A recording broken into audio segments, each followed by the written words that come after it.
सपना होता है कि अपने बच्चे को ऊँचे देखने का सपना होता है। आज मंच पर मुझे देख करके ऐसे डायट प्राचार्य के रूप में काम देख रहे भाई अनिरुद्ध यादव जी को, जो मेरे प्राचार्य नहीं मेरे भतीजे भी है, और आज मंचा सिंह चाचा भतीजे की जोड़ी आप मौके पर देख रहे हैं, थोड़ा गौरव महसूस कर रहा हूँ अपने आपको। तो इनका मैंने बचपन भी देखा है। और दूसरी खुशी मिली है, पहली खुशी जिस दिन मिली थी मुझे, जब आप पहले दिन ज्वाइन करने जा रहे थे सर्विस को TS पास करने के बाद, उस दिन खुशी मिली थी। और आज मंच पे विराजमान होकर के दोनों भाई चाचा भतीजे बैठे थे, इतनी खुशी हो रही, उस खुशी का पान मैं वर्णन नहीं कर सकता। मंचासीन डायट प्रवक्ता के रूप में बहुत ही योग्य, बहुत ही ऊर्जावान और इस खेलागढ़ के विद्यालय को एक नई ऊर्जा देने का काम कर रहे भाई मनोज वासने जी। मंचासीन हमारे शिक्षक संघ के नेता मेरे भाई सम्मानित ब्रजेश दीक्षित जी। मंचासीन इस विद्यालय जिनकी वजह से रखा गया कार्यक्रम हो रहा है, बहुत ही सम्मान के ऐसे भामा साहब जिन्होंने इस विद्यालय में धराशी देकर के जो जीर्णोद्धार कराने काम किया है, सम्मानीय पचौरी जी, मंचासीन के पचौरी जी, मंचासीन हर्षित शर्मा जी पासद जी, मेरे सम्मुख बैठे औरतगण, मेरे पितातुल बुजुर्ग, मेरी भाई और विद्यालय की शिक्षक शिक्षिकाएं, प्यारे बच्चों, सबसे पहले मैं इस कार्यक्रम हो रहा है उसको जिन्होंने आयोजन किया है और खास करके जिनकी वजह से यह मौका मिला, ऐसे अध्यापक अध्यापिकाओं को अपनी ओर बहुत बहुत बहुत बहुत बधाई देता हूँ और शुभकामनाएं देता हूँ। साथ ही निश्चित से ये ध्यान शायद मुझे लगता है मनोज वासने जी रही हो सामुदाय सहायता के रूप में जो कार्य किया जा रहा है। अक्सर करके मैं देखता था कि प्राइवेट स्कूलों में तो बहुत लोग मिल जाते थे, लेकिन सरकारी स्कूलों में दान देने वाले ऐसे भावा साहब पहली बार मुझे देखने को मिले। मैं आपको बहुत बहुत सम्मान करता हूँ, शुरू करता हूँ। कोई प्राइवेट स्कूलों में तो हो सकता है कि एक दूसरे संबंध रहे होंगे, कुछ स्वार्थ एक दूसरे में रहा होगा, तब उनको सहायता कर देते थे, लेकिन सरकारी स्कूल में कोई दान दे रहा है वो किसी स्वार्थ वैसे नहीं, निस्वार्थ भाव देने के मुकाबले आपने किया तो निश्चित से। और ये पीछे कारण भी रहा होगा, निश्चित से विद्यालय खेलागढ़ में अच्छी पढ़ाई के साथ साथ जो यहाँ के टीचर्स हैं उनका अच्छा व्यवहार गार्जियंस के प्रति रहा होगा, उनका चलन अच्छा रहा होगा, बच्चों के प्रति व्यवहार अच्छा रहा, पढ़ाई अच्छी रही होगी, तभी ये मौका भाई पचौरी जी देने का काम किया। साथियों, अध्यापक कोई भी हो योग्य होते हैं, और निश्चित से मेरा कहना है कि एक डॉक्टर यदि खराब बन गया तो 2-4 मौत ज्यादा हो जाएंगी, इतनी बहुत ज्यादा नहीं हुआ। कोई इंजीनियर खराब बन गया तो एक आध पुल टूट जाएगा, कोई घटना नहीं होगी। यदि कोई टीचर खराब हो गया तो पूरे देश का नाश हो जाएगा, समाज में बच्चों की जीव उस टीचर की। इसीलिए टीचर का गुणवान होना, योग्य होना बहुत जरूरी है। टीचर ही हमारा राष्ट्र का निर्माता है, जो बच्चों को आगे ले जाने काम करता है। तो ऐसे टीचर्स को मैं अपनी ओर से बहुत बहुत बधाई शुभकामनाएं दूंगा। जैसे कि भाई अभी विद्युत जी कह रहे थे कि आपको जो कानून 2010 में आया था कि टेट परीक्षा पास करने के बाद किसकी योग्यता होगी और वो पढ़ाने के योग्य माना जाएगा, लेकिन कोर्ट के आदेश अनुसार वो योग्यता अब फॉरेन टीचर्स पे लागू कर दी गई है, लेकिन मैं इसका समर्थन नहीं करता हूँ। तो जो पुराना टीचर जो है उस समय पढ़ता था, BSc MSc में पढ़ता था, और 10 साल 20 साल उसे पढ़ाते हो गए, वो तो केवल हाई स्कूल बच्चे हाई स्कूल प्राइमरी सिलेबस को याद रखेगा, वो हाई स्कूल BSc MSc का उसमें तो याद रहेगा, लेकिन उसकी 20 साल बाद परीक्षा कराए तो कैसे संभव हो सकता है। तो मैं तो निश्चित से ऐसे अभी अध्यापक अध्यापकों से और खाई बेस चीज कहना चाहूंगा। मैं इस मंच के बाद दावा कर सकता हूं, ये हो सकता है कि आपकी पढ़ाई के अंदर गुणवत्ता सुधारी जाए, उसके लिए तो टेस्ट बन सकता हूं, लेकिन किसी की नौकरी में कहा आता जाए इस बात की गारंटी भगवान से कुछ लेता है, टेस्ट के माध्यम से कोई भी कोई बात आती है उसकी नौकरी कोई कहाँ चल जाएगी। रही बात विधानसभा रखने की, तो माननीय मुख्यमंत्री से भी कुछ दिन में समय ले लिया है, मैंने मिलने जा रहा हूँ और अपनी बात रखने के साथ साथ आज ये बात और जोड़ दूंगा उसमें, जो टेट परीक्षा पास करने की जो बात रखी है उसको बात माननीय मुख्यमंत्री सामने में रखने का काम बहुत जल्दी करें। तो निश्चित से वैसे भी टीचर्स पे इतना भार रहता है, चाहे चुनाव की बात हो, चाहे जनगणना की बात हो, चाहे कोई पेड़ गिनने की बात हो, कुछ भी गिना लो टीचर करेगा, सब टीचर करेगा, जहां भी लगता है टीचर मतलब टीचर को देखते हैं। लेकिन मैं टीचर्स की भी योग्यता मानता को सलाम करता हूं कि वो सारा भार अपने को लेने का काम करने के बावजूद ही बच्चों की पढ़ाई को देखने का काम करते हैं। साथियों, निश्चित से मैं तो यहां तक कहता हूं तो मैं भी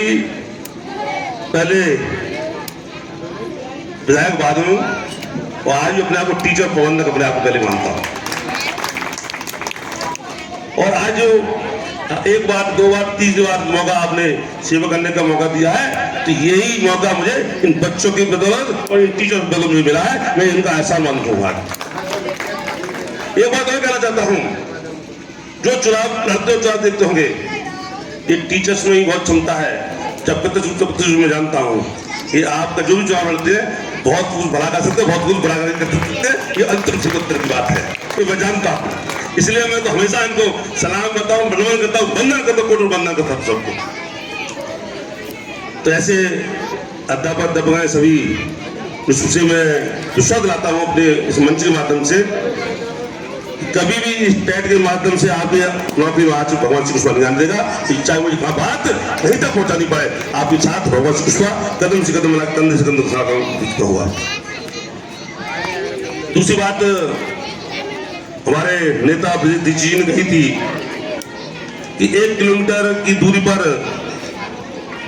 प्राइमरी स्कूल और 3 किलोमीटर दूरी पर जूनियर स्कूल का मानक होता है, सरकारी का मानक। लेकिन माननीय दीक्षित जी मैं एक और कहना चाहूंगा, यदि 1 किलोमीटर की दूरी में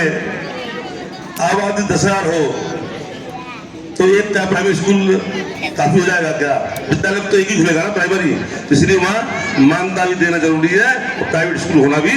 बहुत जरूरी है, क्योंकि उसकी आबादी का रुख देखना पड़ता है कि वो दूरी नहीं है उसमें, आप पढ़ लेना शासन में आज में है, उसका आबादी का घनत्व हमको देखना पड़ता है, उसके माध्यम से उसको प्राइमरी की मान्यता जूनियर मान्यता मिलती है। और फिर कहना चाहता हूँ,